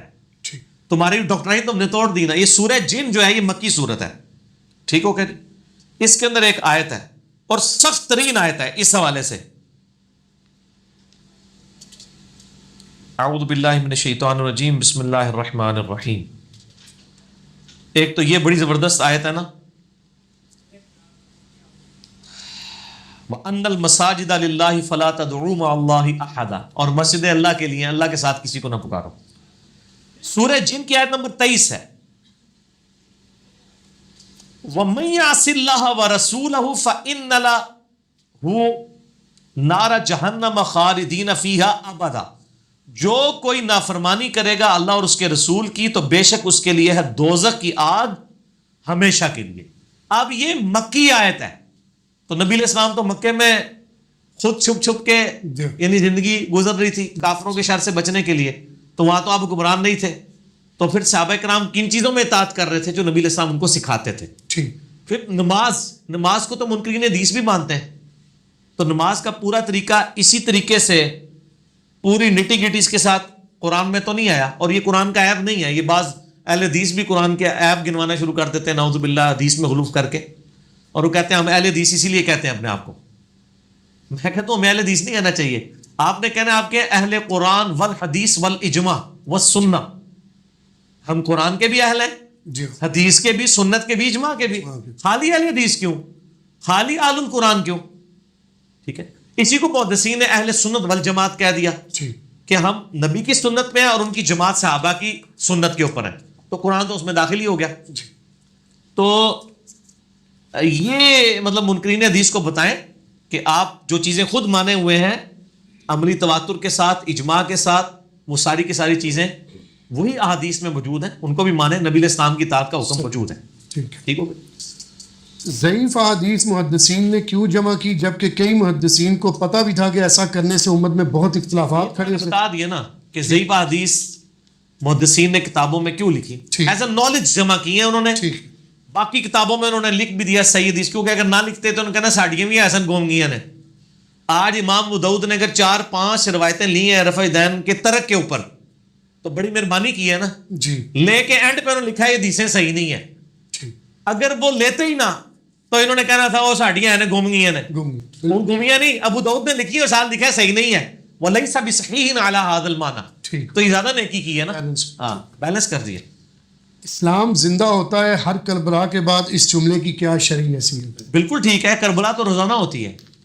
کربلا تو ایک سمبل بن گیا نا. قیامت تک جتنے لوگ بھی اقلیت میں رہیں گے سچائی پہ ہونے کے باوجود، ان کو سہارا حضرت حسین علیہ السلام سے ملے گا کہ حسین علیہ السلام بھی اقلیت میں تھے اپنے زمانے میں، لیکن انہوں نے یعنی دین کے لیے قربانی دی، سچائی کے لیے کھڑے ہو گئے. مخالفین تو ہزاروں لاکھوں میں تھے. تو کربلا تو روزانہ ہو رہی ہے. بلکہ آپ جتنے بھی لوگ ہیں وہ آپ دیکھیں، آپ بریلویوں سے پوچھیں، بریلوی اب عرب میں تھوڑے ہیں نا، تو وہ کہیں گے ہمارے لیے تو یہاں کربلا بنی ہوئی ہے، وہاں تو کچھ جادو کرتا ہوا، تعویذ دھاگے کرتا ہوا پکڑا جائے تو وہ قتل بھی کروا دیتے ہیں. تو وہ کہیں گے دیکھیں جی اسلام زندہ ہوتا ہے ہر کربلا کے بعد. یہاں کربلا بنی ہوئی ہے اہل حدیث کے لیے. اہل حدیث بیچارے کسی حنفیوں کی مسجد میں آمین اونچی کہہ دیں تو وہ مشکل ان کے لیے کھڑی ہو جاتی ہے. تو وہ کہیں گے دیکھیں جی اسلام زندہ ہوتا ہے ہر کربلا کے بعد. بنگلہ دیش میں چلے جائیں دیوبندی اکثریت میں، افغانستان میں آپ کو پتہ ہے کئی اہل حدیثوں کے شولڈر توڑے گئے ہیں رفع دین کرنے کے اوپر. ٹھیک ہے، انگلیاں کاٹی گئی ہیں رفع صبابہ کے اوپر. ٹھیک ہے نا جی. کافروں نے نہیں، مسلمانوں نے، ٹھیکیداروں نے، اسلام کے جو بنے ہوئے مولوی. اس لیے میں کہتا ہوں مولویوں سے ڈریں گے ان کی حکومت آ جائے. اگر کسی فرقے کے مولوی باقی فرقے نے دکھایا نہیں چمڑی لا دیں گے جی. ٹھیک ہے نا جی. میں اسی لیے کہتا ہوں کہ یعنی مولویوں کے ہاتھ حکومت آنے سے بہتر ہے کسی دنیا دار منصف مزاج حکمران کے ہاتھ میں حکومت آ جائے. کم از کم سب کو جینے کا حق تو دے گا نا. ٹھیک. یہ تو آپ سے حق چھینتے ہیں, جو آپ کی مسجد سے آپ کو نکال دیتے ہیں. اگر حکومت ان کے پاس آ جائے تو یہ آپ کو صرف مسجد سے نکالیں گے نہیں, جیل میں پھینکیں گے. سر بالکل اتنا خطرناک کھیل آپ کے ساتھ کھیلیں گے یہ لوگ. ایک بندے پر قرض ہے, کیا وہ پہلے قرض ادا کرے گا یا زکوٰۃ؟ قرض تو پہلے ادا کرنا ہوگا نا جی. ٹھیک قرض ادا کرے گا تو زکوٰۃ اس کے اوپر واجب ہی نہیں رہے گی. ٹھیک. قرض اس نے اگر اٹھایا ہوا ہے ایسا, تو ہاں اگر وہ یہ پوچھ رہا ہے کہ میں قرض آہستہ آہستہ لا رہے ہیں تو زکوٰۃ میں باز دیں گا نہ, وہ تو کتنے فیکٹریوں کے آنر ہیں, کروڑوں کے وہ مقروض ہوتے ہیں جی. لیکن اس میں دیکھا ہوگا بزنس میں انہوں نے کھپایا کتنا ہوا ہے. بزنس میں دو چیزیں ہوتی ہیں نا, ڈیٹ اور اکویٹی. اکویٹی کہتے ہیں راس المال کو جو مالک کی اپنی رقم ہوتی ہے, اور ڈیٹ کہتے ہیں جو وہ ادھار پہ اٹھاتا ہے. یعنی اگر کسی کا کروڑ کا بزنس ہے, 40 لاکھ اس کی اکویٹی ہے اور 60 لاکھ اس نے ادھار اٹھایا ہوا ہے, ٹھیک. تو ظاہر ہے وہ 40 لاکھ کا مالک ہے نا, 40 لاکھ کی تو زکوٰۃ اس نے دینی ہے جو کاروبار میں کھپایا ہے. بقیہ کے 60 لاکھ کی نہیں وہ دے گا جس کا وہ مالک نہیں ہے. لیکن اگر وہ ساتھ ساتھ قرض اتارتا جا رہا ہے تو وہ یہ نہیں ہے کہ وہ 60 لیا تو اب وہ 60 کرتے کرتے زیرو بھی تو ہوگا نا. جی. اس سال ہو سکتا ہے وہ قرضہ رہ جائے 50 لاکھ, اگلے سال رہ جائے 40, اس سے اگلی 30, تو جی جو اس کا پورشن بڑھتا چلا جا رہا ہے تو اس کی زکوٰۃ بھی بڑھتی چلی جائے گی جس کا وہ مالک ہوتا ہے. Simple is that. ٹھیک. ہم جب قبرستان جاتے ہیں تو السلام علیکم یا اہل القبور کہتے ہیں, کیا مردے بھی ہمیں جواب دیتے ہیں؟ پتہ نہیں, میں نے تو نہیں کبھی سنا. آپ نے سنا ہے؟ نہیں. یہ جن بزرگوں کے بارے میں دعوے کر رہے ہیں نا کہ وہ جواب دیتے ہیں ان کو, اچھا اچھا اچھا. تو ان سے پوچھیں کہ بزرگوں نے کبھی سنا ہے نا. اچھا سیدھے پھر تو آپ پتہ نا کتنے پہنچا گے. سوال ان کو چھوڑ دیں آپ. یہ بزرگ جب تک مرتے نہیں ہیں, کیونکہ زندہ بھی تو ان کے ماشاءاللہ تھوک کے حساب سے نا. ہم کہتے ہیں یہ بزرگ جب سوئے ہوئے ہو نا, ان کے سرانے پہ کھڑے ہو کے ان کو گالیاں نکالیں. انورٹڈ کاما میں یہ نہیں چلے دوسروں کے بزرگوں کو گالیاں نکال لیں, اپنوں کو تو آپ نہیں نکالیں گے نا. گالیاں نکالیں اگر کوئی شخص, ہم تو گالی نکالنے والے نہیں ہیں نا, ہم تو گالیاں کھانے والے ہیں. وہ کہتے ہیں نا ہم درود والے ہیں, بارود والے نہیں ہیں. تو ان درود والوں کو کہتا ہوں کہ آپ گالیوں والے, گالیاں دینے والے, ہم گالیاں کھانے والے ہیں. یہ ہم سے بھی ایک لیتے ہیں نا. جی. ٹھیک ہے. اور آپ درود بھی ٹنڈے ہی پڑھتے ہیں, صلی اللہ علیہ وسلم ہی پڑھتے ہیں, ہم پڑھتے ہیں صلی اللہ علیہ وآلہ وسلم. بے شک. ٹھیک ہے نا. بلکہ وہ صلی اللہ علیہ وسلم بھی تو میں نے دیکھا بہت کم ہی یہ لوگ پڑھتے ہیں. حضور نے ہی فرمایا, اتنا ہی کہہ کے سائڈ پہ ہو جاتے ہیں. تو نہ آپ درود والے ہیں نہ برود والے ہیں. درود والے بھی ہم ہی ہیں اور گالیاں کھانے والے بھی ہم ہیں. ٹھیک ہے. ہم مولا علی کے ماننے والے ہیں نا, جو مولا علی پہ ممبروں پہ آپ لوگوں کے بزرگوں نے لانتیں کی ہیں, تو ہم بھی صبر و شکر سے کھا رہے ہیں گالیاں. آپ گالیاں دینے والے ہیں. ٹھیک ہے. باقی یہ کہنا گستاخوں کو گالیاں دینا ثواب کا کام ہے, اس پہ میرا کلپ آ چکا ہے. کیا گستاخوں کو گالیاں دینا ثواب کا کام ہے؟ میں نے ان کے سارے جو جھوٹے طریقے سے دلائل دیے, میں نے ان کا جواب دیا اللہ کے فضل سے, کیونکہ اسلام کو بدنام کر رہی تھی نا یہ گالیوں والی پارٹی. جی. تو یہ جو ان کو کہ اپنے بزرگوں کے سامنے آپ کوئی بات کریں جب وہ سوئے ہوئے ہوں, خراٹے لے رہے ہوں, اور بعد میں ان کو اٹھا کے پوچھے میں نے کیا بات کی تھی, تو بتا دیں گے؟ نہیں. تو قبر ہی جا کے انہوں نے کہ مطلب کوئی کیمرہ فٹ کر لیں. جیڑا جینے جی نہیں سن رہا وہ کہتے نہیں طاقتاں وج جاندیاں نے, یہ ہو جاتا ہے وہ ہو جاتا ہے. او میرے بھائی, ایک حدیث بخاری مسلم میں آئی ہے کہ مردہ جانے والوں کی قدموں کی چاپ سنتا ہے. بزرگ نہیں, ابو جہل نے بھی سنی ہے چاپ. ٹھیک ہے. وہ اس لیے سنتا ہے کہ نیک مردہ جو ہے نا اس کو خوشی ہوتی ہے. جو بخاری مسلم میں حدیث ہے کہ بندے کے 3 دوست ہیں, ایک ہی قبر میں جاتا ہے, 2 باہر رہ جاتے ہیں. اس کے رشتہ دار اور مال باہر رہ جاتے ہیں, جی. اور اور اس کے اعمال ساتھ جاتے ہیں. تو وہ خوش ہوتا ہے کہ یہ لوگ جا رہے ہیں تو میں نے ان پہ کون سا تکیہ کیا تھا, میں تو اپنے مال ساتھ لے کے آیا ہوں. اور جو گنہگار فاسق و فاجر ہوتا ہے اس کی حسرت میں اضافہ ہوتا ہے کہ میں تو ان پہ تکیہ کر کے بیٹھا تھا, یہ بھی مجھے دفنا کے چھوڑ گئے. تو ہر بندہ قدموں کی چاپ سنتا ہے. تو یہ بزرگوں کو آپ نے کیوں اس میں اٹھایا ہوا ہے؟ وہ تو ابو جہل بھی سنتا ہے. ٹھیک ہے. جی. تو وہ اللہ تعالیٰ سنواتا ہے. باقی جواب دینا یہ کسی حدیث میں نہیں آیا کہ وہ جواب دیتے ہیں. اگر دیتے ہیں تو آپ دکھائیں, اور آپ سنتے ہیں تو آپ ہمیں بتائیں, ریکارڈنگ کر کے بتا دیں. ٹھیک ہے. تو وہ اس طرح نہیں ہے. اللہ ہمارا سلام ان تک پہنچاتا ہے. ٹھیک. یعنی جس طرح میں اگر کسی کو کہوں کہ آپ کا سلام, میرا سلام جو ہے ان تک پہنچا دیں ندیم بھائی تک. ٹھیک. تو آپ اس کے جواب میں علیکم السلام کہہ دیں گے نا. جی. میں نہیں سنوں گا لیکن میرے تک آپ نے جو سلامتی کی دعا کی وہ پہنچ جائے گی ٹھیک اللہ کے حضور. بس اس قسم کا رشتہ ہوتا ہے. یہ نہیں ہوتا کہ نہ مردے ڈائریکٹ سن رہے ہوتے ہیں سلام نہ مردے ڈائریکٹ جواب دے رہے ہوتے ہیں. ٹھیک. بلکہ اللہ تعالیٰ پہنچاتا ہے اور وہ جواب دیتے ہیں, اور جواب وہ ہمارے تک پہنچتا کوئی نہیں, ان دعاؤں کا حصہ ہمیں پہنچتا ہے. بخاری مسلم میں الفاظ ہیں جب تم نماز میں پڑھتے ہو السلام علیکہ ایھا النبی اور السلام علینا وعلی عباد اللہ الصالحین. عبداللہ ابن مسعود کے الفاظ ہیں بخاری مسلم میں کہ ہم اس کے ساتھ پڑھا کرتے تھے السلام علی جبرائیل السلام علی میکائیل السلام علی اسرافیل. تو نبی علیہ السلام فرمایا کہ تم فرشتوں کے نام لے کے سلام کیوں پڑھتے ہو؟ جب تم نے پڑھ دیا وعلی عباد اللہ الصالحین تو سارے اس میں شامل ہو گئے, اللہ تمہارا سلام ان تک پہنچا دے گا. ٹھیک. تو اللہ ہمارا سلام ہمارے نبی تک بھی پہنچا رہا ہے, صحابہ تک بھی پہنچا رہا ہے, اہل بیت تک بھی پہنچا رہا ہے, اور ان کی دعاؤں کا حصہ ہمیں پہنچ رہا ہے. باقی اگر کہیں کہ کوئی ریکارڈنگ آڈیو سن سکے یا ویڈیو, نہ, امپاسبل. یار سیدہ عائشہ اس حجرے میں رہی ہیں جس میں نبی علیہ السلام کی قبر مبارک تھی 47 سال تک. کوئی ضعیف روایتی دکھائیں کہ حضرت عائشہ نے کہا ہو کہ میں نے آج قبر مبارک سے نبی علیہ السلام کی آواز سنی ہے. بالکل صحیح. یا وہ جب جنگ جمل کے لیے نکلی ہیں ہوپ پہ کتے بھونکے اور وہاں جا کے ان کو شرمندگی ہوئی اور واپس کا ارادہ کیا, بعد میں ایک تلخ حقیقت ہے قبر رسول سے تو آواز نہیں ہے کہ عائشہ کیوں جا رہی ہو علیہ السلام نے. بالکل صحیح. بعد میں وہ کہتی ہے مجھے میرے سوکنوں کے ساتھ دفن کرنا, مجھے رسول اللہ کی قبر کے ساتھ دفن نہ کرنا. بخاری کے الفاظ ہیں اور مصنف ابن ابی شیبہ میں نے حضور کے بعد وہ کام کیا ہے, وہ لفظ تو بڑے سخت ہیں, وہ نیا کام دین میں کیا یعنی بدعت کی. وہ قرآن میں حکم تھا نا نبی کی بیویوں گھروں میں ٹھہری رہو. جی. تو حضرت عائشہ خود اپنے اوپر یہ فٹ کرتی تھی, لیکن چونکہ انہوں نے اللہ سے معافی مانگی ہے, ہم اللہ سے امید کرتے ہیں دنیا اور آخرت میں حضور کی وہ بیوی ہے انشاءاللہ. عمار ابن یاسر کا خطبہ ہے بخاری میں کہ عائشہ دنیا اور آخرت میں تمہارے نبی کی بیوی ہے, لیکن اللہ نے تمہیں آزمائش میں ڈالا ہے کہ عائشہ کی اطاعت کرتے ہو یا اللہ کی اطاعت کرتے ہو. کیونکہ حضرت علی کی اطاعت اللہ کی اطاعت ہے, کیونکہ اولی الامر منکم ہے, وہ اطیعوا اللہ واطیعوا الرسول واولی الامر منکم. حضرت عائشہ کی توہین نہیں کی عمار ابن یاسر نے, وہ رسپیکٹ اپنی جگہ. تو حضرت عائشہ نے سنا. سیدہ فاطمہ حضور کے بعد 6 مہینے زندہ رہی ہیں, حضور کے غم میں ہی فوت ہوئی ہیں. جی.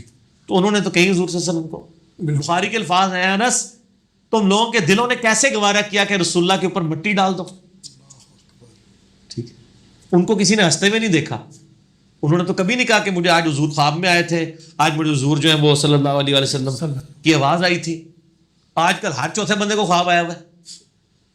جی. ٹھیک ہے. وہ کل ایک بریلوی عالم دین آئے ہوئے تھے, لیکن وہ اب ماشاءاللہ علمی کتابی اس طرف آلموسٹ پہنچ چکے ہیں. تو انہوں نے ایک بڑی پیاری بات کی ہے. انہوں نے کہا پرانے زمانے میں لوگ جو ہے نا وہ حدیثیں گھڑا کرتے تھے, ٹھیک ہے نا, تو نبی علیہ السلام کے اوپر, کیونکہ زمانہ قریب تھا, میں نے فلاں سے سنا, اس نے فلاں سے فلاں سند پہنچا دی. کہتے ہیں اب 1400 سال میں تو ان کو 25-30 بندے ڈالنے پڑیں گے, فلاں نے فلاں سے سنا, فلاں سے. کہتے ہیں اب وہ سند گھڑنا تو ہو گیا مشکل, اب انہوں نے خواب گھڑنے شروع کر دیے. کیسے پوائنٹ کی بات کی ہے انہوں نے.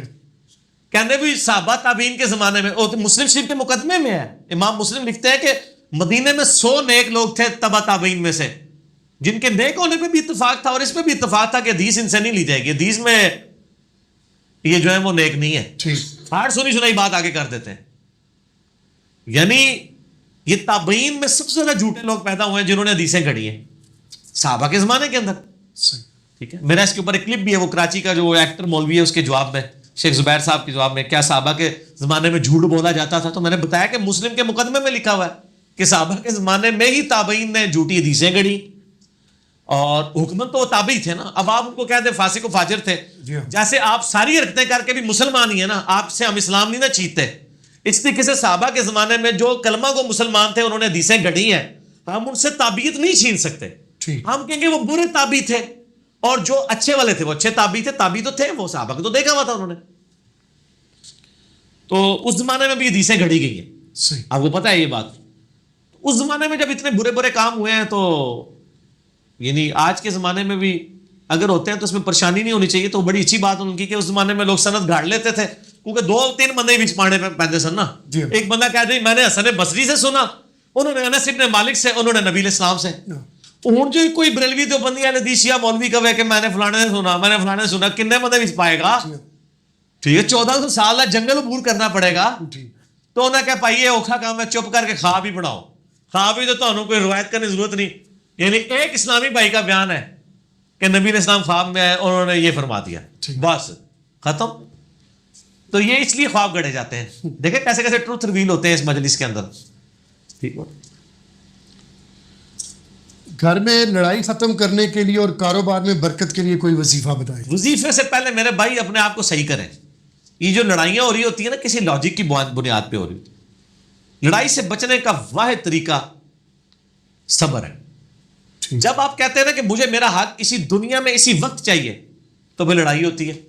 جو آپ سے لڑائی کرتا ہے آپ اپنے حق سے دستبردار ہو جائیں. یعنی یہ میں آپ کو صرف زبانی نہیں, میں اپنے کیس میں کرتا ہوں. ٹھیک ہے نا جی. حالانکہ مجھے بہت زیادہ غصہ آیا کرتا تھا, آج سے میں 15-20 سال پہلے کی بات کر رہا ہوں. تو شادی کے بعد جو ہے نا انسان کا غصہ کم ہونا شروع ہو جاتا ہے کیونکہ صبر کرنا پڑ جاتا ہے. تو میرا تو ماشاءاللہ کافی زیادہ, مجھے میری وائف کا بھی بڑا تیز مزاج ہے. تو ہماری لڑائی نہیں ہوتی ہے کیونکہ جب وہ غصے میں ہوتی ہے تو خاموشی اختیار کر لیتا ہے, چاہے قصور اس کا بھی ہو. جب بالکل ٹھنڈی ہو جائے نا پھر اس کو بتاتے ہیں کہ یہ جو پچھلے ہفتے فلاں موقع پہ تم نے کیا تھا, تو وہ کہتی ہیں ہاں غلط ہوا. تو آپ اس موقع پہ بدلہ نہ لیں, خاموشی اختیار کریں. جب آپ کہیں گے مجھے حق ملے, اور اگر نہ بھی ملے حق, اللہ کے حضور ثواب تو پکا ہے, ان اللہ مع الصابرین. اس وجہ سے پھر جھگڑے ختم ہو جائیں گے. دوسری کیا بات تھی ان کی؟ وظیفہ کاروبار میں برکت. کاروبار کی برکت کے لیے, رزق میں برکت کے لیے تو بخاری مسلم میں حدیث ہے, جو شخص یہ چاہتا ہے کہ اس کا عمر دراز کر دی جائے اور رزق کھول دیا جائے تو رشتہ داروں کے ساتھ اس نے سلوک کرے. اور یہ اکثر لوگ نہیں کر رہے ہوتے ہیں, اور رشتہ داروں میں بھی سمجھ رہے ہوتے ہیں کہ وہ چاچے دیتے, مامے دیتے, تائے دے. نہ, پہلے نمبر پہ ماں باپ, بیوی بچے اور بہن بھائی, یہ ہیں اصل میں رشتہ دار. باقی تو دور کے رشتہ دار ہیں. تایا زاد, پھپھی زاد, چاچا زاد, یہ دور کے رشتہ دار ہیں. جو آپ کے قریبی رشتہ دار قرآن میں ہے نا وہ آپ کے ہیں بہن بھائی, ماں باپ, بیوی بچے. ٹھیک ہو گیا جی. اور ماں باپ میں ظاہر ہے دادی دادا, نانی نانا بھی شامل ہیں. ٹھیک ہو گیا جی.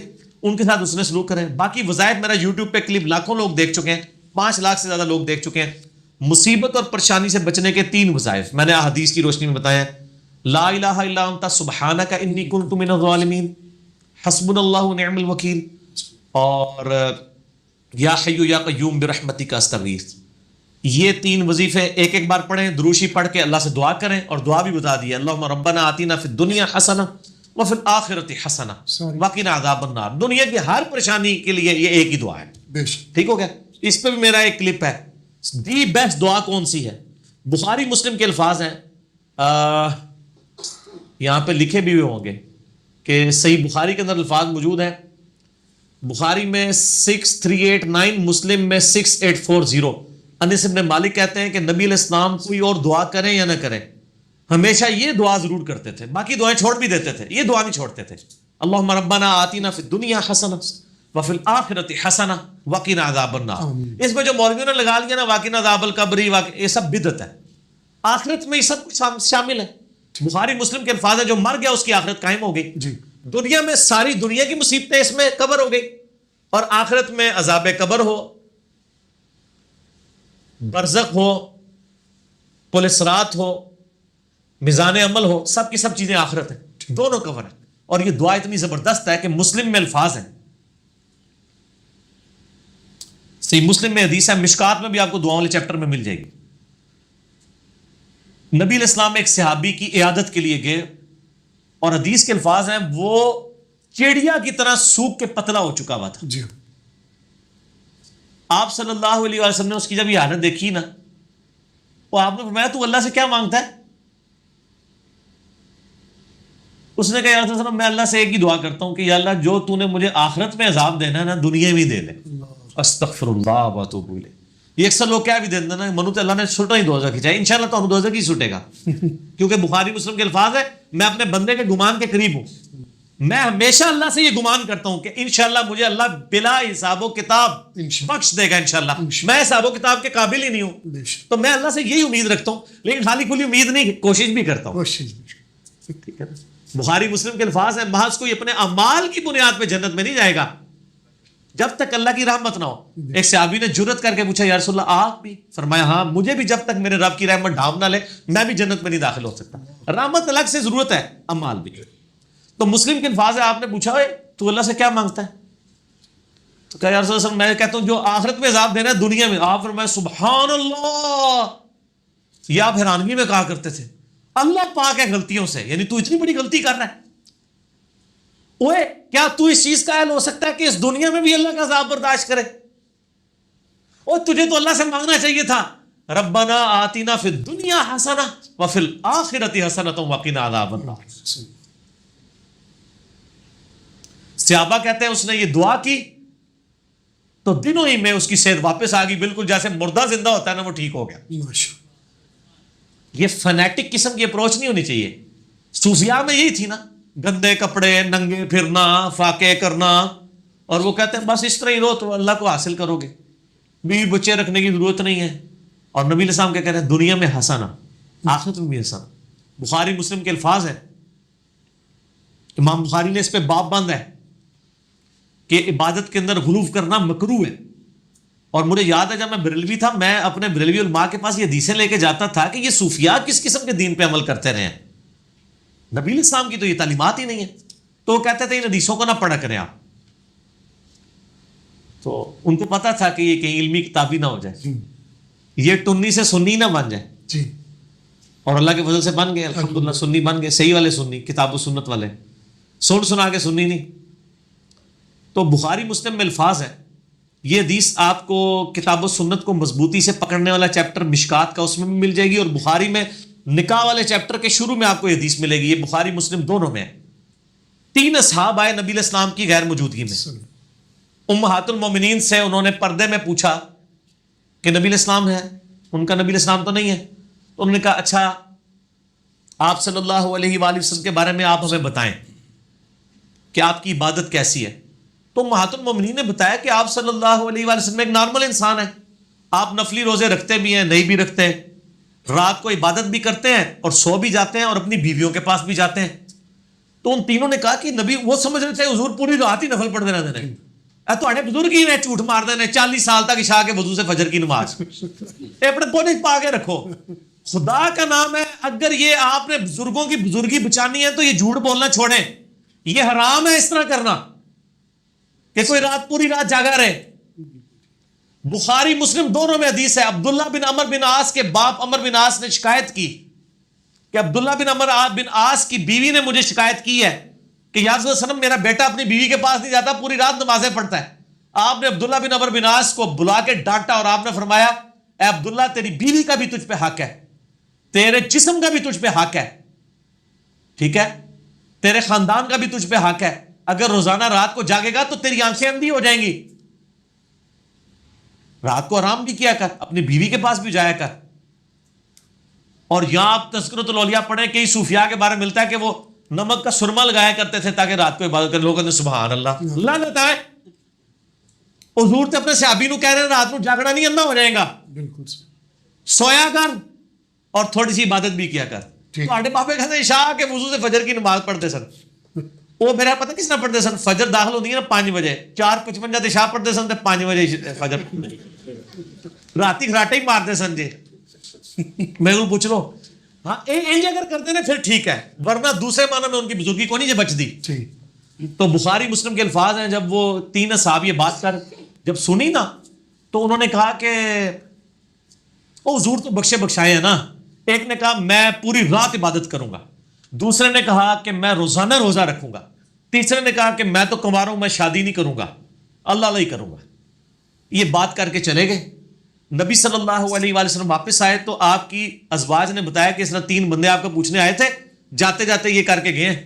آپ صلی اللہ علیہ وآلہ وسلم اتنے جلال میں آئے، آپ نے کہا کہ بلاؤ انہوں نے، پھاڑ کے لے آؤ. آپ نے ان کو ڈانٹتے ہوئے فرمایا اللہ کی قسم میں تم سے زیادہ اللہ کا خوف رکھتا ہوں. اس جملے کا مطلب پتہ کیا تھا کہ تسی بہتے نیک بن رہے ہو، یہ مطلب تھا. لیکن نبی علیہ السلام کے ایک اخلاق تھے نا، آپ بات اس انداز میں کرتے تھے اللہ کی قسم میں تم سے زیادہ اللہ کا تقوی رکھتا ہوں، میں رات کو سوتا بھی ہوں اور نماز بھی پڑھتا ہوں, میں نفلی روزے رکھتا بھی ہوں, چھوڑ بھی دیتا ہوں, اور میں نے اتنے نکاح کر رکھے ہیں, اور نکاح میری سنت ہے. فمن رغب عن سنتی فلیس منی, جس نے میری سنت چھوڑ دی اس کا مجھ سے کوئی تعلق نہیں ہے. یہ آخری ٹکڑا ایک پڑھتے ہیں, نکاح میری سنت ہے, جس نے سنت چھوڑ, او خالی نکاح سنت نہیں اور باتیں بھی بتائی ہیں. ٹھیک ہے, تو آڑے بزرگ بابے نے بھی رگڑا لگے آیا دیش جڑے سو کارڈ ہیں جی. ہمارے بابوں کی بات نہیں, ہمارے بابے تو یہ ہے امام بخاری امام مسلم, انہوں نے اس حدیث کے اوپر باب باندھا ہے عبادت میں غلو کرنا مکروہ ہے. روزانہ جاگنا ثواب کا کام ہے, امام بخاری نے باب باندھے ہیں مکروہ ہے, کیونکہ امام بخاری نبی علیہ السلام کے ماننے والے تھے, اور آپ کے بزرگ بابے جو ہیں یہ امپریس تھے یہودیوں کے راہبوں سے اور عیسائیوں کے راہبوں سے اور ہندوؤں کے راہبوں سے. تو بہر فرق تو ہوگا نا پھر, صحیح. ایک اللہ کے نبی کا ماننے والا ہوگا, ایک پنڈتوں کے سے امپریس ہوگا, تو فرق تو ہوگا نا. اس لیے ہم کہتے ہیں کہ کہہ دیں نام ہے وابی نام ہے بابی, میں ہوں مسلم علمی کتابی. علمی کتابی دین پھر یہی ہے. ٹھیک ہوگا, آپس میں گفتگو نہیں کرنی, جرم ہے. عقیقے والے دن جو بچے کے سر سے بال اتروائے جاتے ہیں, اس کے وزن کے برابر چاندی کے پیسے دیتے ہیں, کیا وہ پیسے مسجد میں دیے جا سکتے ہیں؟ ہاں, ترمذی میں ہے کہ یعنی 7ویں دن یہ سارے کام ہونے چاہیے نا جی. عقیقہ بھی 7ویں دن ہو. بخاری میں بھی کچھ حصہ موجود ہے کہ لڑکے کی طرف سے 2 بکرے 2 جانیں دینی ہے, لڑکی کی طرف سے 1, گائے بے سے نہیں ڈالنے, اور اس سے گندگی دور کرو, یعنی اس کے ناخن اور بال وغیرہ. ایک روایت ہے کمزور کہ اس کے برابر چاندی دی جائے, لیکن جو صحیح روایت میں صرف اتنا ہے کہ صدقہ کر دیا جائے. ٹھیک, بال کے برابر کر لیں, جتنا آپ کو توفیق ہے تو وہ صدقہ دیں. اور اس قسم کا جو صدقہ یا کوئی بھی اور صدقہ ہے جو منت کا صدقہ نہ ہو, ٹھیک ہے نا جی, اس کے علاوہ سارے صدقات جو ہیں وہ کسی بھی نیکی کے کام میں لگائے جا سکتے ہیں. ٹھیک. بعض کا کہنا ہے کہ زکوٰۃ ہو یا اس قسم کے صدقات جو ہیں یہ مسجد میں نہ لگائیں, لیکن یہ اختلافی مسئلہ ہے. ہمارے نزدیک تو یہ ہے کہ جو سورہ التوبہ کی آیت نمبر 60 میں زکوٰۃ کے 8 مصارف آئے ہیں, جس میں مسئلہ 95B ہے میرا, ان میں ایک ہے فی سبیل اللہ. فی سبیل اللہ میں آپ قرآن پاک بھی زکوٰۃ کے پیسوں کا, صدقے کے پیسے کا خرید کے مسجد میں رکھوا سکتے ہیں, لیکن سب ترجمے والا, بغیر ترجمے والے کا شاید ہی ثواب ہو. انڈیا پاکستان میں تو ترجمے والے ہی رکھوائیں. دیکھیں کتنا ظلم ہے کہ قرآن لوگ رکھوا رہے ہوتے ہیں. میں کہتا ہوں جی پاکستان میں تو بغیر ترجمے والا قرآن چھاپنے کے اوپر پابندی ہونی چاہیے. کیوں آپ چھاپ رہے ہیں؟ طوطا بنانے کے لیے. عربی کن کو آتی, علماء کو بھی نہیں آتی ہوتی الا ماشاء اللہ. تو یہ قرآن کس کے لیے چھاپ رہے ہیں؟ عوام کے لیے.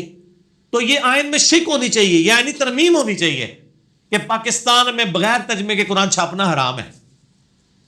یہ فتویٰ دیں علماء اجتہاداً, عرب میں چھاپیں, کیونکہ یہ آپ لوگوں کو طوطا بنا رہے ہیں. آپ خود ہی پیسے, آپ کتنی مسجدوں میں چلے جائیں, آپ دیکھیں ترجمے والا قرآن کو ہی ڈھونڈ کے بتائیں.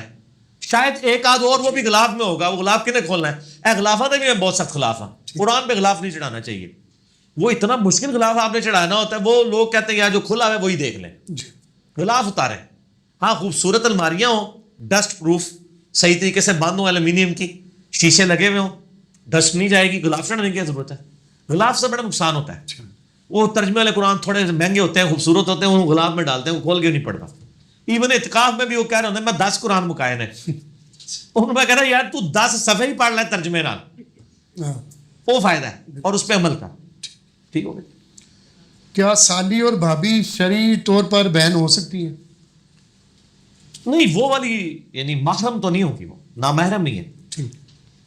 وہ سورہ النساء کی آیت نمبر 24 میں محرمات ابدیہ آئی ہیں نا, جو ہمیشہ کے لیے محرم رشتے ہیں. 4 سپارے کی آخری آیت ہے کہ یہ رشتے ہیں جن کے ساتھ یعنی ہمیشہ کے لیے محرم ہے. ان کے علاوہ جتنے رشتے ہیں وہ نامحرم ہیں. تو سالی بھی نامحرم ہے, بھابی بھی نامحرم ہے, پردہ ہوگا ان سے, ممانی بھی, چچی بھی.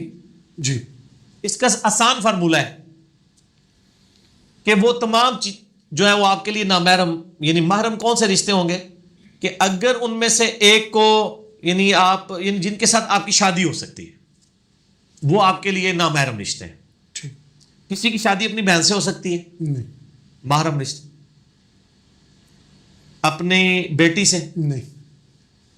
اچھا, پھوپھی سے نہیں, خالہ سے نہیں, ان سے نہیں ہو سکتی, لیکن چچی سے تو ہو سکتی ہے. جی, کئی لوگوں کے تو چچے جو ہیں وہ ان سے چھوٹے ہوتے ہیں عمر میں, تو وہ جو لڑکی بیاہ کے لاتے ہیں, اگر آپ کا رشتہ وہاں چلا گیا ہوتا تو چاچی تھوڑی زنا نہیں ہوتی. صحیح.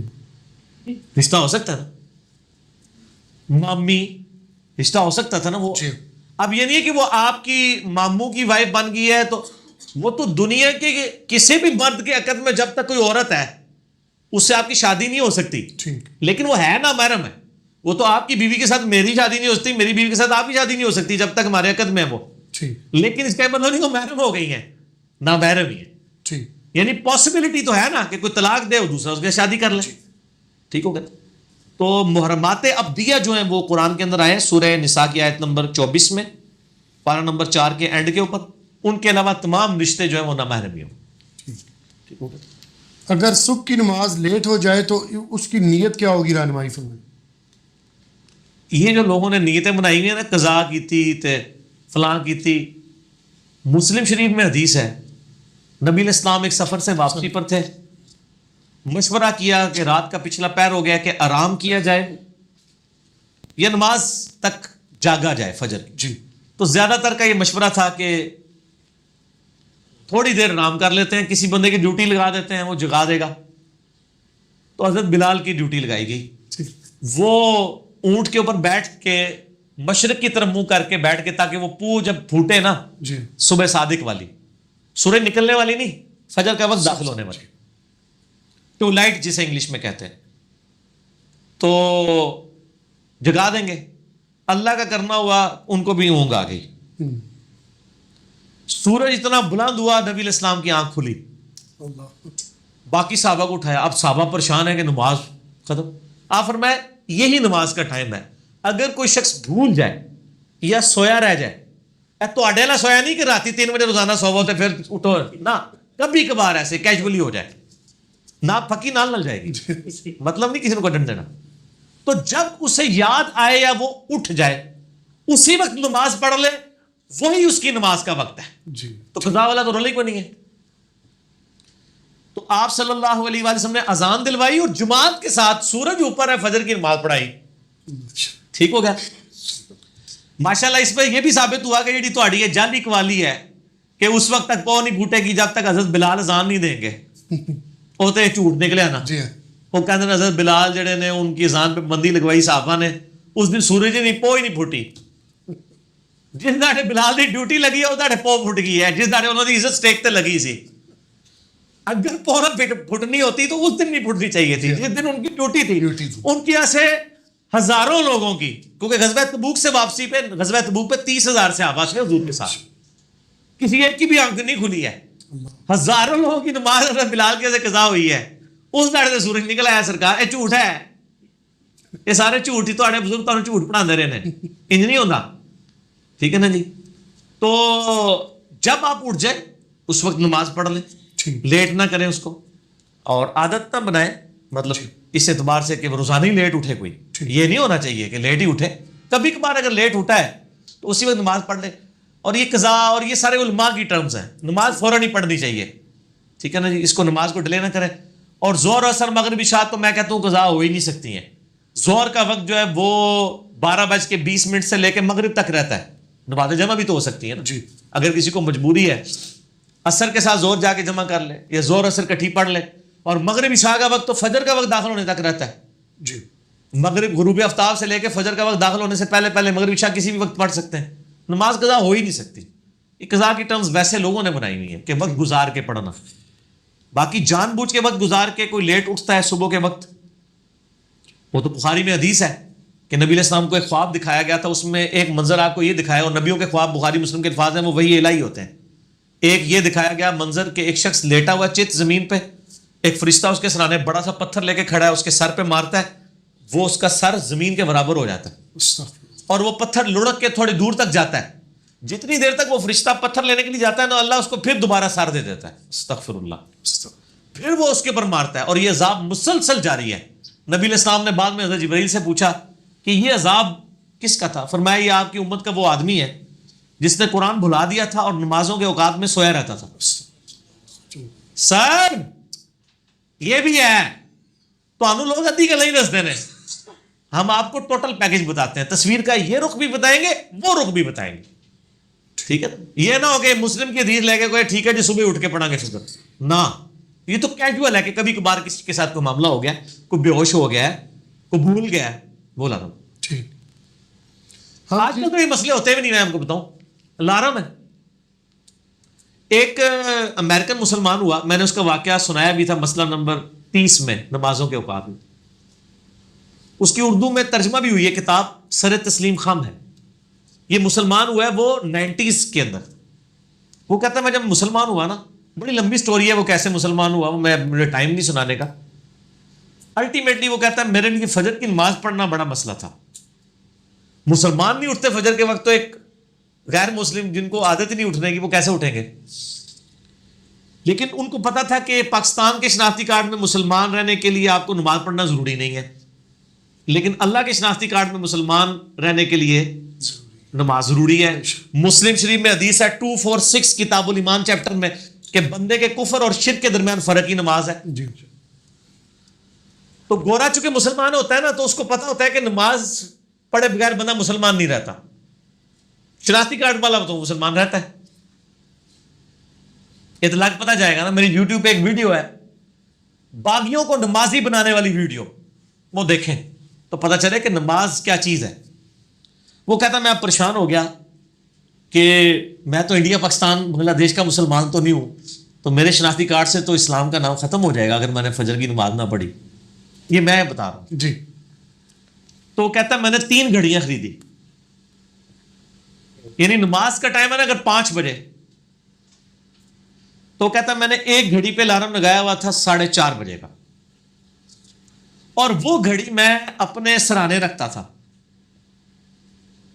دوسری گھڑی پہ الارم ہوتا تھا 4:45 کا, وہ میرے بسترے سے تھوڑے دور ایک ٹیبل کے اوپر. اور ایک تیسری گھڑی لی میں نے اونچی آواز والی, وہ پرانے زمانے میں چابیوں نے پورے گھر اٹھا دینی ہو, وہ میرے کو بھی ہے. اب تو اللہ کا شکر ہے یار, یہ موبائل آنے سے نا مسئلے ہی حل ہو گئے. اے موبائل میرے کو چھتر موبائل, سادہ موبائل ہے 1000 روپے والا, اللہ فضل حال تک نہیں لینا, استعمال کرنا آتا ہے. اس میں اب گھڑی کا بھی مسئلہ حل ہو گیا ہے, الارم بھی, سب کچھ, نمازوں کے الارم بھی لگ جاتے ہیں. تیسری اس نے گھڑی وہ لی, اور وہ کہتا ہے وہ تیسری گھڑی جو ہے نا میں نے واش روم کے دروازے کے باہر لٹکائی ہوئی تھی. پہلی کہتا ہے بولی 4:30 بجے, نیند میں ہی بند کر دی, تو تھوڑی نیند ٹوٹی نا. 15 منٹ بعد ٹیبل والی بولتی تھی, کہتا میں اب ظاہر ہے وہ الارم بول رہا ہو, بندے کو تکلیف تو نیند تو نہیں آتی. ایک الارم بول رہا ہو نیند نہیں آتی, دوسرا اگر کوئی پیشاب روک کے لیٹا ہو تو اس کو بھی نہیں نیند آتی. ٹھیک ہے. تو وہ کہتا جی میں اٹھ کے ٹیبل تک گیا, ٹیبل والا الارم بند کرتا تھا 4:45 بجے. پھر 5 بجے جب وہ بڑا الارم بولتا تھا نا واش روم والا, تو کہتا میں اٹھ کے نا, اب 2 بار نیند ٹوٹی ہوئی ہو, تیسری بار جا کے جب میں وہاں پہ واش روم کے دروازے پہ پہنچتا تو میں الارم بند کرتا, تو میں کہتا بس یہ دروازے ہی کھولنا ہے نا, سامنے بیسن ہے, وضو کر کے نماز پڑھ لیتا. آہستہ آہستہ عادت ڈیولپ ہو گئی. لیکن شکر ہے وہ پاکستان, انڈیا, بنگلہ دیش کا نا تھا, تو اسی لیے وہ نماز کا عادی بن گیا. ورنہ ادھر تو سر کوئی ضرورت نہیں نماز پڑھنے کی. آپ کو کچھ بھی ہے حضور کی امت سے, کچھ بھی ہے اللہ تیرے محبوب کی امت سے, تمہارے پاس کوئی نہیں پڑھنی. پھر بھی عاشق رسول سب تو بڑے ایسی ہیں. انا للہ و انا الیہ راجعون. یہ میں ساری طنز کے طور پہ باتیں کر رہا ہوں.